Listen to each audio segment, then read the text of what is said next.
ఏంటి missed calls ఉన్నాయి? వదినా, ఈరోజు కోర్టులో మీ అన్నయ్య కేసు హియరింగ్ ఉంది. Final hearing. నీ అవసరం ఉంది.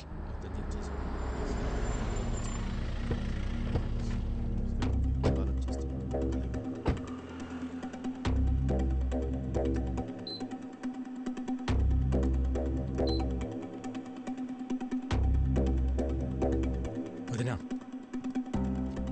ఇక్కడికి ఎందుకు తీసుకొచ్చావు? అన్నయ్యకి ఏమైంది? అదంతా నీకు తర్వాత చెప్తా. నువ్వు లోపలికి రా. వికీ, లోపల ఏం జరిగినా సరే నేను చెప్పేంత వరకు రియాక్ట్ అవ్వకూడదు, సరేనా? రా.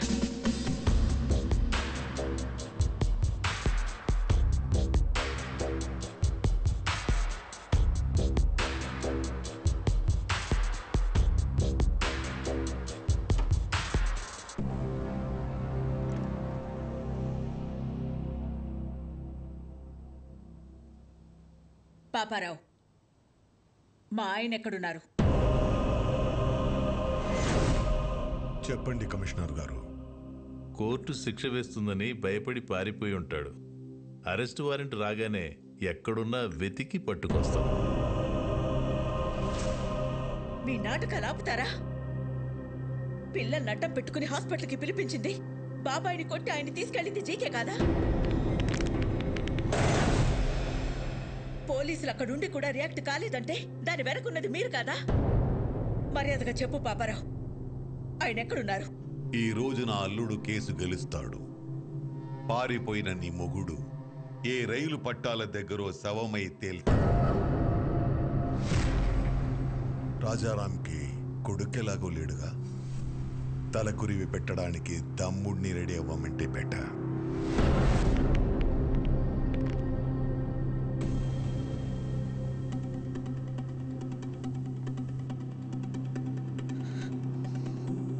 నువ్వేం చేస్తావో ఎలా చేస్తావో నాకు తెలీదు. కోర్టులో నీ కోసం ఎదురు చూస్తూ ఉంటాను. ఆయన ఎక్కడున్నా సరే 10:30కి హైకోర్టుకి తీసుకురావాల్సిన బాధ్యత నీది. ఆయన కేసులో ఓడిపోయినా తట్టుకోగలను, కానీ పారిపోయారన్న నిందని మాత్రం నేను భరించలేను.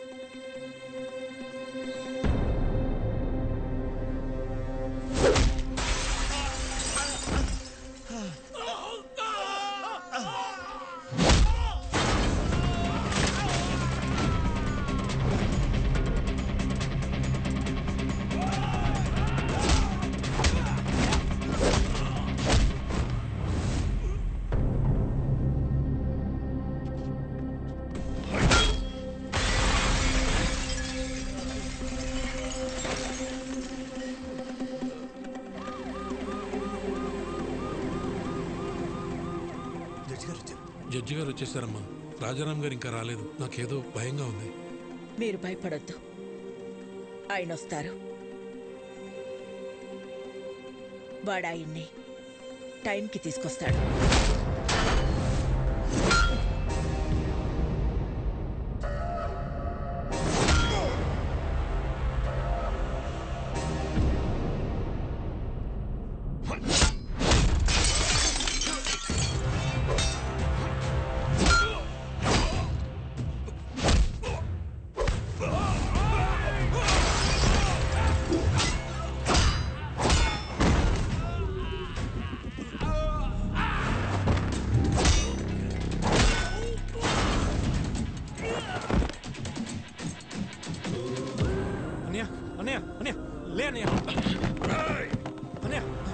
నువ్వు నన్ను కొట్టిన ఒక్కొక్క దెబ్బకి ఇక్కడ ఒక్కొక్క ప్రాణం తీస్తా.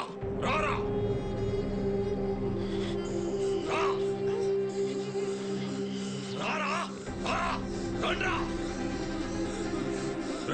ఒక్కరిని కూడా వదలను. రా, ఏసేండ్రా వాడిని.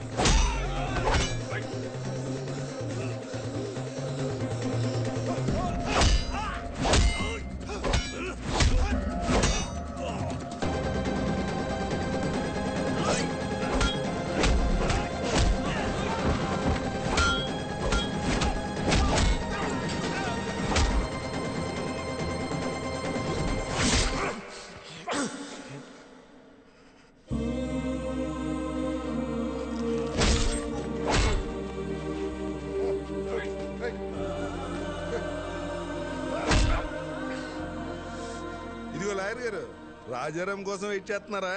ఎందుకండి టైం వేస్ట్? హలో మేడం, పారిపోయినాడు ఎక్కడి నుంచి వస్తాడు? వీళ్ళు ఓవర్ యాక్షన్ లాయర్. ఇప్పుడు కాపాడరా ఆ పిల్లల్ని, నీ అన్నయ్యని. నా ప్లాన్స్ కి ఎన్నిసార్లు ఎదురు దెబ్బ కొట్టావురా?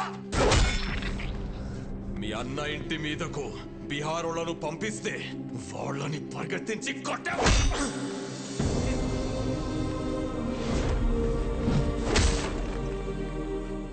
యాగం దగ్గర మీ అన్నయ్య చూస్తుండగానే ఫ్యామిలీ మొత్తాన్ని లేపేద్దామనుకుంటే దాన్ని తిప్పి కొట్టావు కదరా. నీ చావు ఎటువైపు నుంచి వస్తుందో నీకు తెలియదు. నేనుండగా మా అన్నయ్య ఫ్యామిలీలో ఒక్క చిరునవ్వు కూడా దూరం కానివ్వను అని నాతో ఛాలెంజ్ చేసి ఆపేసిన పెళ్లిని దగ్గరుండి చేశావు. వాళ్ళు 2 రోజులు ఎంగేజ్మెంట్ పెట్టుకోమని ఫోన్ చేశారు. ఆ ముఖర్జీని పిలిపించి బయల్రాజుని వేసినప్పుడు దొరికిందిరా మీ అన్నదమ్ముల మధ్య ఉన్న వీకెస్ట్ పాయింట్.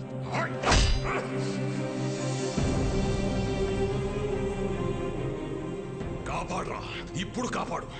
మీ అన్నని కాపాడడానికి వచ్చావు కదరా, ఇప్పుడు నిన్నెవడు కాపాడతాడ్రా?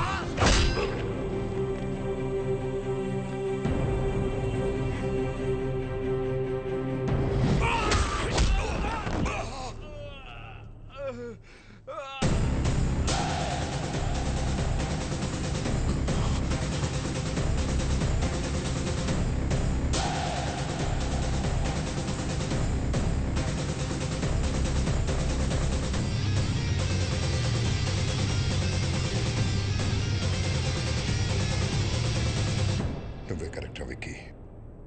మోసం చేయడానికి వచ్చినోడికి మంచితనం గురించి, యుద్ధం చేయడానికి వచ్చినోడికి ధర్మం గురించి చెప్పకూడదు.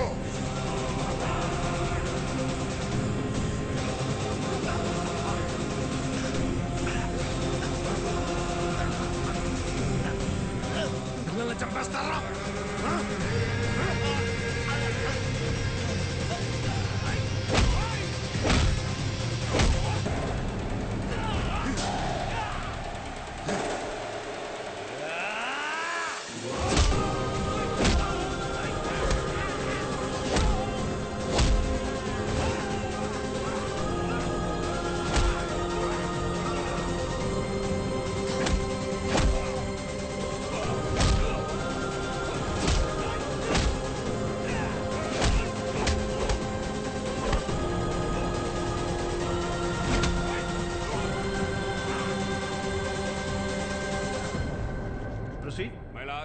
ఈ రోజు కోర్టులో ఫైనల్ హీరింగ్ ఉందని తెలిసి కూడా కోర్టుకు రాలేదంటే తనకు శిక్ష పడుతుందని భయపడిన రాజారాం ఈ రాష్ట్రాన్ని కాదు ఈ దేశాన్ని వదిలి పారిపోవడానికి ప్రయత్నం చేస్తున్నాడు. హలో, రాజారాం ఇంక రాడమ్మా, పారిపోయాడు. ఇంకా నువ్వు బ్రేకింగ్ న్యూస్ ఇచ్చుకో.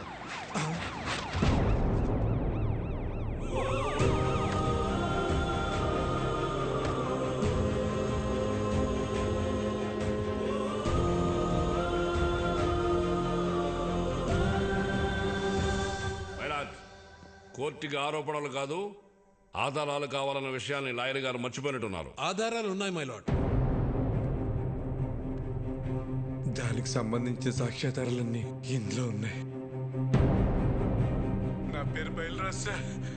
జీకే గాడిచ్చిన డబ్బులకి ఆశపడి అనాథాశ్రమంకి వెళ్ళే ఫుడ్లో విషయం కలిపింది నేనే సార్.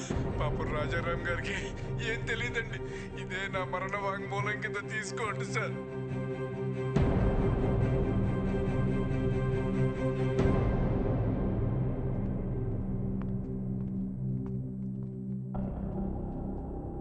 మై లార్డ్, నా పేరు మహేష్. జీకే ఫుడ్ కంపెనీలో నేను ఫుడ్ సైంటిస్ట్గా పనిచేశాను. ఆ ప్రాసెసింగ్ యూనిట్ నుంచి వచ్చే ప్రతి ఒక్క ప్రోడక్ట్ కల్తీయే. ఆ ఫుడ్ ప్రోడక్ట్స్లో కలుపుతున్న కలరింగ్ ఏజెంట్ కూడా కల్తీ. వీటన్నిటి గురించి నేను ఒక రిపోర్ట్ తయారు చేసి ల్యాబ్కు టెస్టింగ్కి పంపిస్తే ఆ రిపోర్ట్స్ని కూడా మ్యానిపులేట్ చేశారు. వాళ్ళని వీళ్ళే బెదిరించి కంట్రోల్ చేస్తున్నారు మై లార్డ్. అంతేకాకుండా నన్ను నా ఫ్యామిలీని చంపుతామని బెదిరించారు మై లార్డ్. మై లార్డ్, ఇదంతా నా ప్రాపర్టీ కాపాడుకోవడం కోసం, షేర్ వాల్యూ పెంచుకోవడం కోసం, నా బ్రాండ్ ఇమేజ్ పెంచుకోవడం కోసం చేయట్లేదు. మన కోసం, మన పిల్లల కోసం, రాబోయే జనరేషన్ కోసం ఈ ఫైట్ చేస్తున్నాను. నాకు అలా అనిపించట్లేదు రానారు. ఈ రాజారాం గారు తన కాంపిటీటర్స్ అయిన జీకే గారి మీద పర్సనల్ రెవెన్యూ తీర్చుకుంటున్నట్టుంది. ఏంటి సార్ పర్సనల్? జీకే ఫుడ్స్ తిన్నందుకు 100 మంది పిల్లలు క్యాన్సర్ బారిన పట్టడం పర్సనలా, లేక ప్రశ్నించడం పర్సనలా? మిస్టర్, మీరేమైనా చెప్పాలనుకుంటే బోన్లోకి వచ్చి చెప్పండి. My lord, what we eat is what we are. మనం ఏం తింటామో అదే మనం. ఇవాళ తల్లికి పాలు పట్టడానికి మెడిసిన్స్ ఇవ్వడం దగ్గర నుంచి, పిల్లలు చాలా ఇష్టంగా తినే బిస్కెట్స్, చాక్లెట్ సిరప్స్ నుంచి పిజ్జాస్, బర్గర్స్ వరకు కల్తీ అంత ధైర్యంగా చేస్తున్నా తెలుసా sir? Nature identical flavour, substance, thickness, preservatives, ఎమల్సిఫైర్స్ అని చిన్న చిన్న అక్షరాలతో వాటికి సంబంధించిన నెంబర్స్తో సహా ప్రింట్ చేసి మరీ అమ్ముతున్నారు సార్. ఈ ప్యాకేజ్డ్ ఫుడ్, ఫాస్ట్ ఫుడ్ తినటం వల్ల మన ఒంట్లో బ్లడ్ కాదు సార్, కెమికల్స్ రన్ అవుతున్నాయి. జనాల ప్రాణాలతో ఆడుకునే ప్రతి కంపెనీ మూతపడేలా, కల్తీ చేస్తే మరణశిక్ష పడుతుందని భయం వచ్చేలా గవర్నమెంట్ చట్టం తీసుకురావాలి సార్. లేకపోతే దేశంలో యువతరం మన కళ్ళ ముందే ముసల్దైపోతుంది. నెక్స్ట్ జనరేషన్కి ఉచిత విద్య, ఉచిత వైద్యం ఇవ్వకపోయినా పర్లేదు సార్, కల్తీ లేని ఆహారం ఇస్తే అన్ని వాళ్లే చూసుకుంటారు. మైలాడ్, ఇలాంటి స్పీచెస్ కి జనాలు మారరు. Stop it. ఏంటయ్యా ప్రభాకర్ నువ్వు మాట్లాడేది? అతను మాట్లాడేది తన గురించి కాదు, మనందరి గురించి, మన పిల్లల గురించి, వాళ్ళ భవిష్యత్తు గురించి. నువ్వు రోజు కేసులు గెలిచి ఇంటికి డబ్బులు తీసుకెళ్తావు కదా, ఈ కేసు గెలిస్తే ఇంటికి తీసుకెళ్లేది డబ్బులు కాదు, జబ్బులు. మన నాయకులకి వాళ్ళ అధికారాన్ని కాపాడుకుందామన్న శ్రద్ధ కాకుండా రాజారాం గారి లాగా ఒక్కరు ఆలోచించినా కూడా మనకి ఈ దుస్థితి తప్పేది. ఈ కేసులో జీకేని దోషిగా పరిగణిస్తూ జీకే ఫుడ్స్ ని బ్యాన్ చేయాల్సిందిగా, అందులో ఉన్న ప్రోడక్ట్స్ ని కాన్ఫిస్కేట్ చేయాల్సిందిగా పోలీసు వారిని ఆదేశిస్తున్నాను. ఇదే కేసులో అసత్య ఆరోపణలు ఎదుర్కొంటున్న రాజారాం గారిని నిర్దోషిగా ప్రకటిస్తున్నాను.